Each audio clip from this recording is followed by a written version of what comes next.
Papatuloy po natin yung pag-aaral natin kanina. Verse 28 kanina. Ngayon naman po verse 29. Kumain po tayong lahat. At medyo hindi ko alam kung mahaba o mahaba o maikli. Romans chapter 8. Kanina po Romans 8:28 ng ating napag-aralan. Wala naman ako nasabing trivia, Sister Heart. Wala naman. Di na ako magsasabi ng trivia para... Romans 8:29. Nandiyan na po kayo, say amen? Amen. Sabay-sabay po nating basahin. For whom He did foreknow, He also did predestinate, to be conformed to the image of His Son, that He might be the firstborn among many brethren. Let's pray. Father in heaven, thank you for your word. May you bless us and guide us by the Spirit. In Jesus' name we pray, amen. Tayo pong lahat ay makakaupo na. So, in verse number 28, malinaw na ipinaliwanag sa atin na ang tinutukoy dito ay yung mga anak ng Diyos. Kanina hindi ko masyado napaliwanag to, pero medyo tatagalan natin. Again, loving God is an evidence of real salvation. Though, ang puso natin hindi consistent. Walang pusong consistent. Bakit? Because we're still in our carnal state, and we're still sinners. That's why God needs to put in us new nature. Ibig sabihin, yung old nature natin, masama. Nung tinanggap natin si Jesus Christ, meron tayong new nature. So, ibig sabihin, meron tayong dalawang nature, one person. Ang personality natin, isa lang. Okay? Katulad ng sinasabi ko kay Sister Kim, magsa-psych ka. Sa psych, ang daming teachings dyan na against sa Bible. Meron akong 2 semester ng psychology. So, ang daming tinuturo tungkol sa tao. Pero one thing is for sure, that all people, all humans, basta tao ka, makasalanan ka. Hindi mo na mapaghiwalayan. Ang tao, sobrang makasalanan. Natatawa ko sa kinento ni Nanay Mel. Di ba, pag nagsishare kasi tayo, pag sinabi natin makasalanan tayo, ayaw tanggapin ng tao. Hindi naman ako pumatay. Hindi naman ako nagnakaw. Ano pa ba yung mga mortal sin na tinatawag? Alam nyo kasi, ano yan di ba nung tayo ay nasa dati pa nating nakagisnan, meron tinatawag sa ating venial sin. Natatandaan nyo ba? Sa Eucharista, di ba may pumupunta sa atin ng mga madre sa school? May sino nagganon nung ano? May ganon kayo? O may ganon? Sa inyo wala? Yung sa public school may pupuntang Eucharista, tapos magtuturo? Walang ganon? O, yung iba hindi siguro kayo nakikinig. Joke lang. May iba't ibang uri ng sin. Venial sin, mortal sin, immortal sin, original sin. Pero sa Bible, clear. Basta tao ka, makasalanan ka. Nasa sinapupunan ka pa lang ng nanay mo, makasalanan na yung bata. Anong patunay? Kaya ang command natin lagi, wag. Kasi bound sila laging gumawa ng masama. Tapos kanina, yan, pag nag-share tayo, ang akala nilang ibig sabihin ng makasalanan, hindi pumapatay, hindi nagnanakaw. Pero anong sabi ni Jesus? Alam mo ba, lahat tayo pumatay na? Lahat tayo nagnakaw na? Kapag ikaw ay namumuhi sa iyong kapatid, okay? Para mo na din siyang pinapatay. Kapag ikaw ay kinukuha mo yung hindi dapat sa'yo, nagnanakaw ka na rin. Kaya wala tayong kawala. Hindi natin pwedeng sabihin, less sinners ako o hindi ako masyadong makasalanan. Lahat tayo makasalanan. Sa lalaki, tumingin ka sa babae at pinagnasaan mo na, wala ka pang asawa, nakakomit ka na ng adultery. Nagkaroon ka na ng pangungulan niya sa iyong puso. Imaginin mo wala ka pang asawa, nakalunya ka na, nagnasa ka lang sa babae. So, lahat tayo makasalanan. But, again, sinave tayo ng Panginoon. And loving God is an evidence of real salvation. Ang totoong ligtas, merong ebidensya. Nagmamahal sa Diyos. Anong ibig sabihin? He respect God, natatakot siya sa Diyos, he revere God, he wants to know God. Kaya magkakaroon ka ng pagkauhaw sa salita ng Diyos, makilala kung sino ang Diyos at marami pang bagay. Sa verse number 28, to them that love God, that's the evidence of you being saved. The Bible says, for love is of God and everyone that loveth, sa mga nagmamahal ay isinilang ng Diyos at nakakakilala sa Diyos. Now, the word know in the Bible, it's not just an intellectual assent na alam lang. But proginosko in Greek, when you say know, you have an intimate relationship. So, when God knows us, He knows us, hindi niya lang tayo, God just not know us by our name, but God knows us intimately. Meron kayong relationship. Kaya, know it God. Kilala mo ang Diyos, not just your mind, but you know God by your heart, by your life, by your karja. God is love, and he that dwelleth in love, dwelleth in God, and God in him. Now, hindi mo pwedeng pagbaliktarin to ha. Yung love is God. Mali na yon. God is love, pero dahil mo pagbaliktarin. Yan ang ginagawa ng mundo ngayon. So, kung meron akong pagmamahal, Diyos yung pagmamahal ko. Mali. Okay? God is love. That is only one of His characteristic and attributes. Ang Diyos ay pag-ibig. Pero hindi lang pag-ibig ang Diyos. Ang Diyos ay matuwid, napopuot sa kasalanan. Kasi, ang woke culture, ang agenda ng LGBT, Christian, LGBTQ, Christian community, Christian daw sila, pero part sila ng LGBT kasi sasabihin nila, God is love. So, ang Diyos ba pag-ibig? Yes. So, I rest my case, sasabihin nila. Pero ang totoong pag-ibig doesn't tolerate sin. Am I right, brother and sister in Christ? May mga anak kayo, mahal niyo yung anak niyo. Pero pag gusto niyang gumawa ng mali, you don't tolerate it. Love means protection. You don't tolerate sin. So when we say, God is love, yes, God is love, but He will not tolerate sin. Kaya nga sa anak ng Diyos, merong pagpapalo, merong pagpapaalala. That is 1 John chapter 4 verse 16. Makikita natin yan sa verse number also 19. We love Him because He first loved us.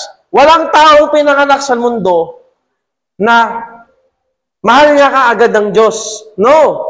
Ang sabi ng Bible, everyone turn from his way. Ginagawa niya kung ano yung gusto niya at yun ay lihis sa Diyos. We are sinners by nature and by choice. Sa kalikasan at sa pagpili, makasalanan tayo. Ano, Charity, nakikinig ka?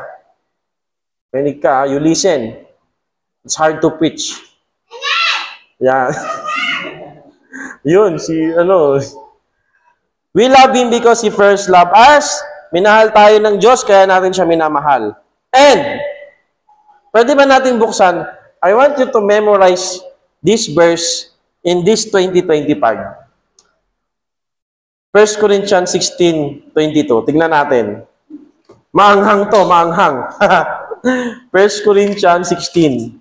Maanghang na verse to, kala nyo. Tagos sa puso.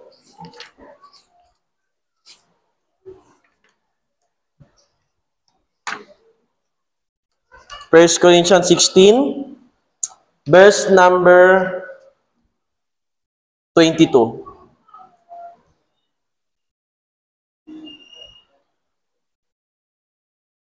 Nakita na po natin mga kapatid. Anong word dito ang hindi natin naiintindihan? Sabihin natin sabay-sabay. May nakakaalam sa inyo kung anong ibig sabihin ng anathema? Kung meron kayong Bible Concordance, hindi nyo alam. Ay, yung Maranatha. Ha? Ikaw, Teacher Gage. Ayun, alam mo yung come Lord Jesus. Parang, Lord, pumarito ka na. Pero yung anathema, sino sa church history, kahit sa secular, pinag-aaralan to. Sige, bago natin alam yung ibig sabihin ng anathema, i-analyze muna natin yung verse. Kung sino man yung hindi nagmamahal kay Jesus Christ, siya daw ay maging anathema. Ano kaya yon? Positive or negative? Sa tingin nyo? Negative. Alam niyo ibig sabihin ng anathema? Cursed be upon him. Sumpain ka. Sa mga hindi nagmamahal sa Panginoon sa Kristo, sumpain kayo. Parang ganun. Parang ganito. Hindi sana masarap ang ulam mo mamaya. Baka, millennial phrase, di ba? Millennial term. Sumpain ka. Mga kapatid, kung hindi natin mahal ang Panginoon, eto, curse be upon us. When you say anathema in church history, ibig sabihin nun, sa impyerno ka mapupunta. Di ba yung mga Catholics, hindi to chismis kasi history to. Pag sinabihan ka ng priest, anathema, pag lumaban ka sa Pope or sa teachings ng church, anathema, ibig sabihin, excommunicated. Wala ka ng pag-asang mapunta sa langit, impyerno ka na. Parang sinelyuhan na ng mga kaparian at mga Pope. Katulad sila, Martin Luther, John Calvin, some of the reformers, they were pronounced as anathema. Kumbaga, hindi na sila masisave dahil lumalaban sila sa Catholic Church. So, sa atin, mga kapatid, karapat dapat lang na mahalin natin ang Panginoon dahil una tayong minahal ng Diyos. So, balik tayo sa 1 Corinthians, sa Romans chapter 8. Andyan pa po kayo? Maanghang, anathema. Parang katunog ng tena, no? Pag anathema. Romans chapter 8, balik po tayo sa ating verse. Verse 29. Verse 28 to them. And to them who are called according to His purpose, tayo ay tinawag. God invited, from God's vantage point, He called us or He invited us to salvation. Narinig natin yung gospel. In-accept natin ang kanyang invitation. That is God's plan for every one of us. And in verse number 29, ito na yung ating message ngayon. For whom, tayong mga nagmamahal sa Diyos, tayong mga tinawag para maligtas according to His purpose. Ang sabi ng verse number 29, for whom He did foreknow. Now, kung mag-quiz tayo ngayon, anong ibig sabihin ng foreknow here? Yung sinabi kong no kanina, is it just mere intellectual assent? Na alam lang tayo ng Diyos by name? No. Anong ibig sabihin dito? Intimate? What? Ang ibig sabihin ng no dito, for no? Intimate, merong relationship. Tayo ay finorno ng Panginoon, merong kilala tayo ng Diyos, tayo ay may relasyon sa Diyos, ama, anak, anak, ama, tayong mga ligtas, sa madaling salita, in other words, hindi lang tayo niligtas, and then tapos. The Bible says, He also did predestinate. Anong ibig sabihin ng predestinate dito? Itinalaga. Bago pa likhain ang mundo, itinalaga ng Panginoon na yung mga taong maliligtas, anong itinalaga? Basahin natin. To be conformed to the image of His Son. Pinili niya na yung mga maliligtas na maging katulad ng kanyang anak. Kaya dapat maintindihan to ng mga Kristiyano na hindi sila iniligtas, tapos. No! Niligtas ka, ang plano sa iyo ng Diyos, maging Christ-likeness. Maging katulad ni Kristo. Kung sino siya at kung ano yung ginawa niya. Who He is. Ang Panginoong Kristo bilang compassionate, merciful. Yung kanyang ginawa, that we should follow His step. Sabi ng Peter, maging tulad ng kanyang anak. God determined it in advance to mark out with a boundary beforehand. Beforehand, Pinadestinate ng Panginoon na ang saved dapat maging katulad ni Kristo. Being conformed to the image of His Son. That's why our lives are to be formed into the Christ-likeness. Sa madaling salita, ang plano ng Diyos sa atin, kanina diba, for good. At ang clear plan niya sa atin, ikaw at ako na iniligtas ng Panginoon, itinalaga na pala ng Panginoon na dapat ang ligtas maging katulad ng kanyang anak. Anong application nito? Hindi ka niligtas para maging katulad ka ng mundo. Andyan pa po kayo?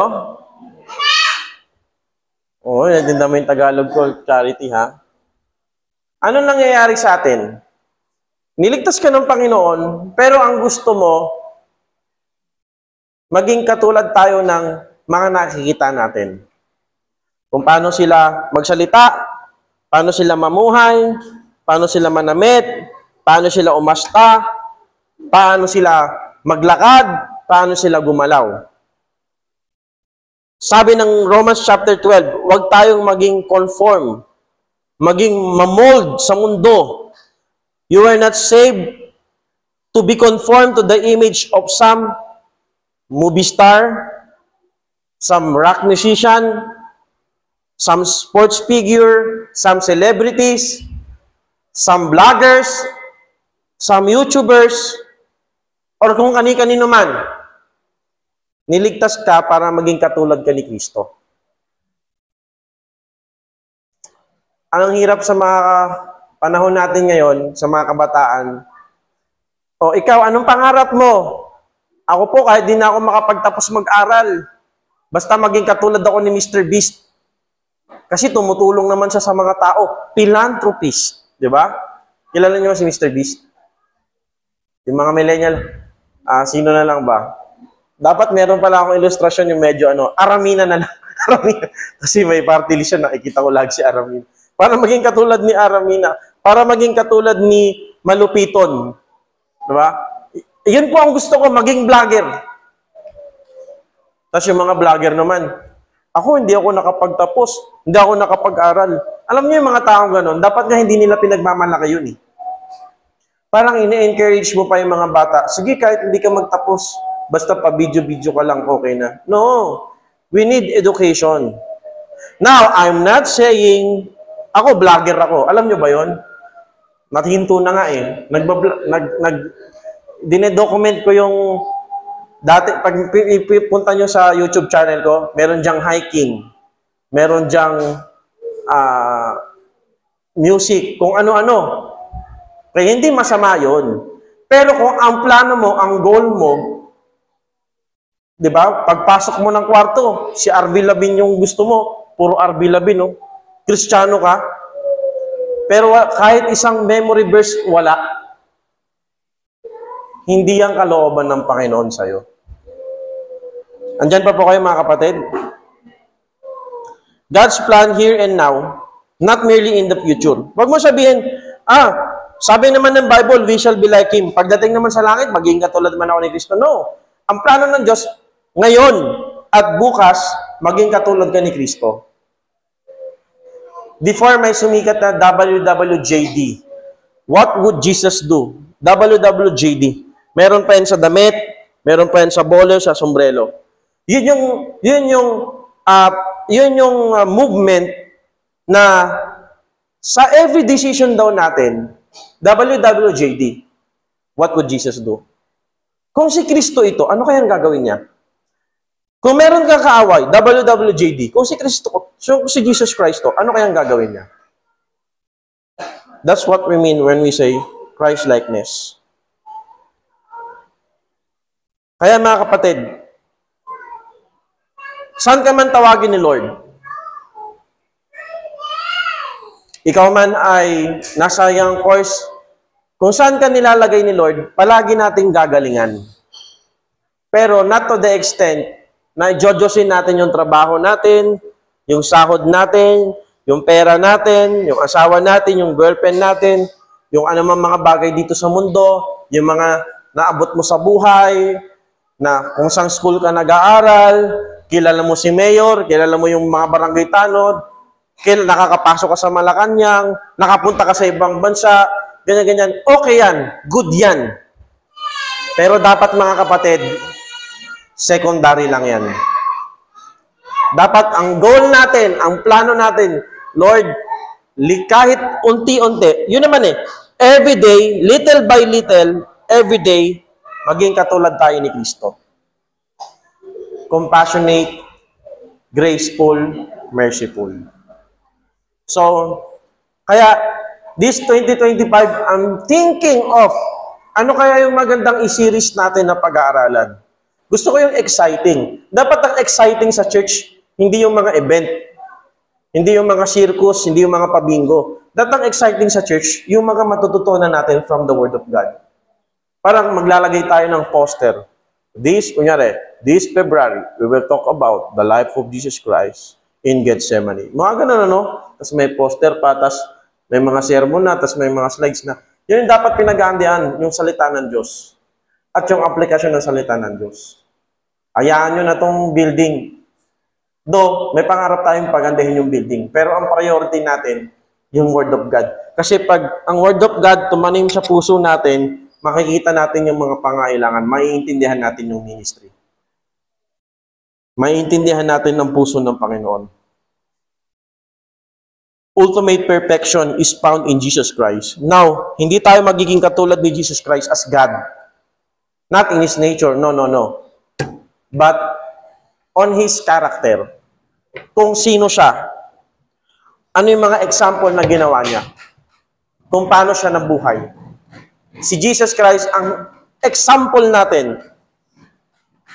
Pag ikaw ba, pag sinabi bang Christ-likeness, bawal ka na makipagkaibigan sa mga makakasalanan? Yes or no? Ulitin ko, pag sinabi bang katulad ni Kristo, bawal na makipagkaibigan sa mga unbeliever? No. Kasi si Jesus Christ, one of His title is what? Friend of sinners. Alam nyo, kaya wala na tayo nadadalang mga kaibigan sa church. Kasi nung naging Kristiyano ka, tinalikdan mo na sila. Sumama ka pa rin sa kanila. Meron kayong reunion, sumama ka. Pero kung ano yung gagawin nila, huwag mong gagawin. Magiinom, huwag ka na pumunta. May banding, pumunta ka. Tapos biglang di mo alam na may inuman. Huwag kang iinom. Kasi pag isang shot lang, wala na. Sasabihin nila, mahina. Di mo alam yung nagtatagay sa'yo, Kristiyano din pala, Naalala ko, tayo lang, Hindi naman siguro hindi naman siguro lahat ng video pinapanood sa YouTube. Meron kasi akong binigyan ng ticket. Silent Sanctuary. Brother Brian, Silent Sanctuary. Kasi sa SM, pag bumili ka ng worth 1,000, meron kang ticket ng yung Silent Sanctuary, sikat na banda sa Pilipinas. Sabi ko, yan 2 ticket, mag-Silent Sanctuary ka. Kasi broken-hearted Pagpunta niya doon, nakita niya yung kasama niya sa church, nandito ka din? Para moment, sis, ba't ka nandito? Kayo, ba't kayo nandito? Party. Pambirang buhay.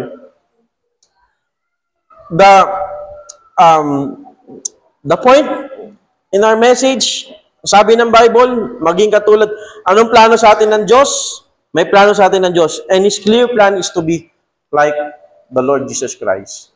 Bago ka magdesisyon, natutuwa ba ang Diyos dyan? Kung si Kristo ba magdidesisyon yan, yan din kaya yung kanyang desisyon?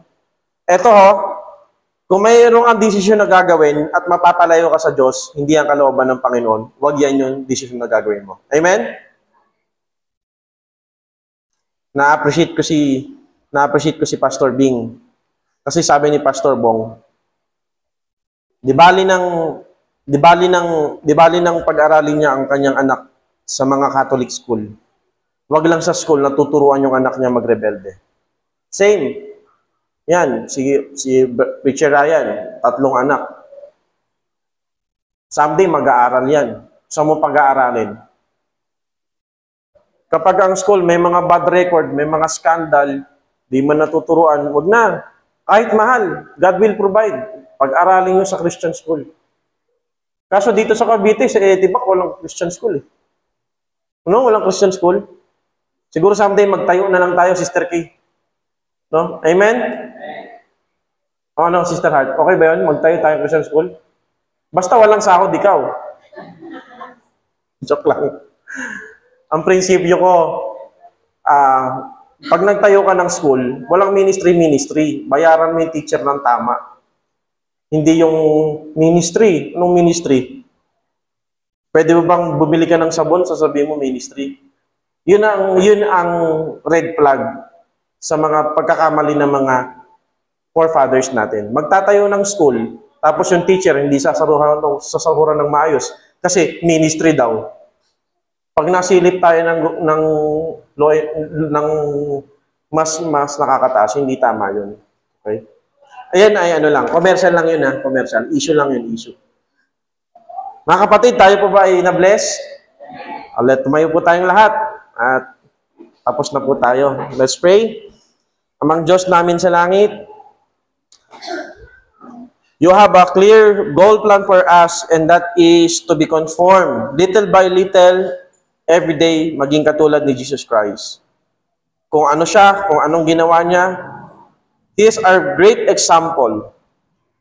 It doesn't mean na hindi na po kami makipagkaibigan sa mga unbeliever, because Jesus Christ is a friend of sinners. When Jesus Christ, ang inyong anak, humalo sa mga makakasalanan, hindi po nabago si Kristo, kundi ang mga taong to ang binago dahil kay Kristo. Now po, ganun din po ang inyong mga anak. Marami po silang mga friends. Nawa hindi po sila ang ma-impluensyahan, kundi sila po ang maka-influence. Ma-integrate po nila ang mga Bible lessons, your word, sa kanilang buhay, sa pag-aaral, sa trabaho, sa negosyo. Nawa maging tapat kami sa inyo, Panginoon. Mga kapatid, and let's have again a silent moment. Let's pray to the Lord at nasapin natin, pagmuni-munihan natin yung mensahe ng Panginoon ngayon.